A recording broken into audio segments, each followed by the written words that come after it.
dans cette épreuve que nous traversons aujourd'hui, sûrement que l'angoisse, la peur, le stress commencent à monter pour le plus grand nombre. Et sachez que c'est normal.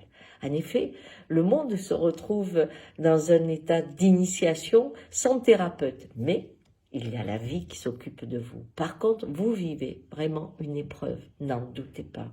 Même si on dit vous êtes privilégié, etc., par certains pays, c'est pas en comparant les autres que sa propre expérience s'efface ou s'amoindrit. Donc vous vivez une épreuve. Et il y a deux façons de la vivre. Et pour ça, j'ai envie de vous parler de mon expérience d'il y a une quinzaine d'années.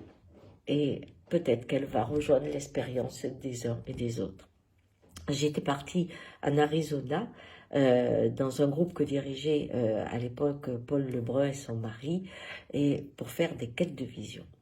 Et donc, on était dans un lieu sacré pour les Indiens, et vous êtes dans un endroit magnifique avec des déserts, enfin, c'est indescriptible. Chacun trouve son endroit, hein.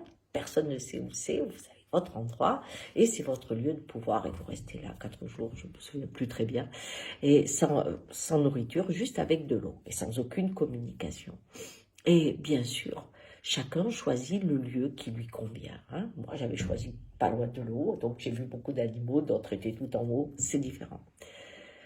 Pendant ces 4 jours, vous trouvez la même chose que ce que vous allez vivre ici, c'est-à-dire la vie descend. Donc au départ, il y a des souvenirs qui reviennent, hein, et je vois qu'il y a beaucoup de photos de jeunesse qui sont sur la toile. Et donc, les souvenirs reviennent. La paix aussi se fait avec des histoires de parents, de choses. Vous allez voir vos morts. Enfin, c'est toute votre vie qui passe au fil. Mais le temps continue, il est long quand vous avez ni papier, ni crayon, ni rien que ce qui est devant vous. Et la nature commence à vous travailler.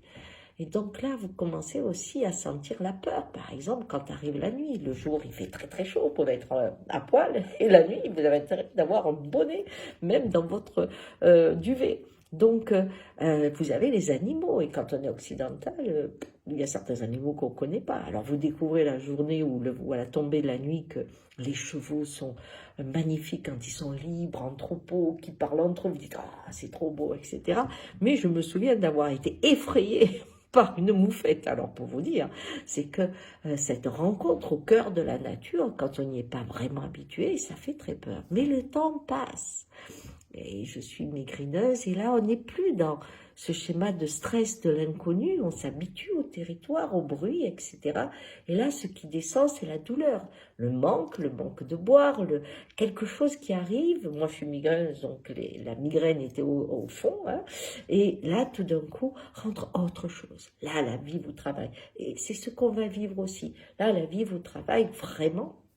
Et vous descendez dans des choses très différentes.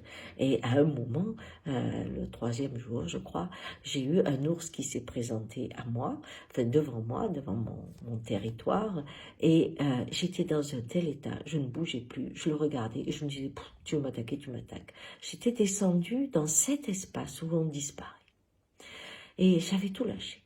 Et dans un état de douleur incroyable, qui était aussi un état d'ouverture extraordinaire. Et le dernier jour, quand ils sont venus, il fallait me trouver parce que j'arrivais plus à marcher. Et j'avais 80 ans. Mon mari, quand il m'a accueilli, disait « on va appeler un hélicoptère ». J'étais ravinée. J'étais, comment dire, desséchée par cette expérience. Et une petite vieille, vous voyez. Et pourtant, ce que j'avais trouvé allait me servir d'une façon incroyable dans les semaines qui suivaient.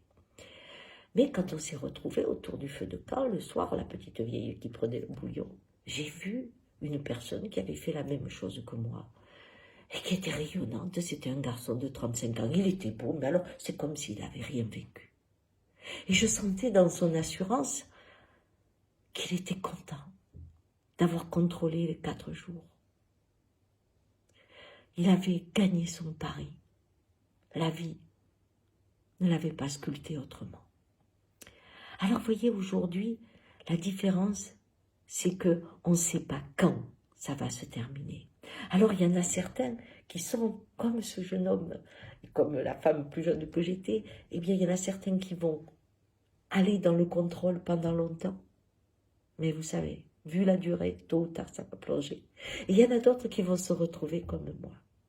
Alors, qu'aujourd'hui, vous voyez le stress monter, la peur monter, qu'après, vous trouvez que les films, vous en foutez, les livres, vous en foutez, que regardez Facebook, vous en voulez plus. Vous voyez toutes ces choses-là, ça va arriver. Mais ce que je peux vous dire, c'est qu'au moment où vous croyez que vous n'avez plus rien, il y a quelque chose de nouveau qui apparaît. Et ce fut le cadeau de ma vie. Voilà, alors courage à vous tous. C'est difficile et c'est normal. Ne l'oubliez pas.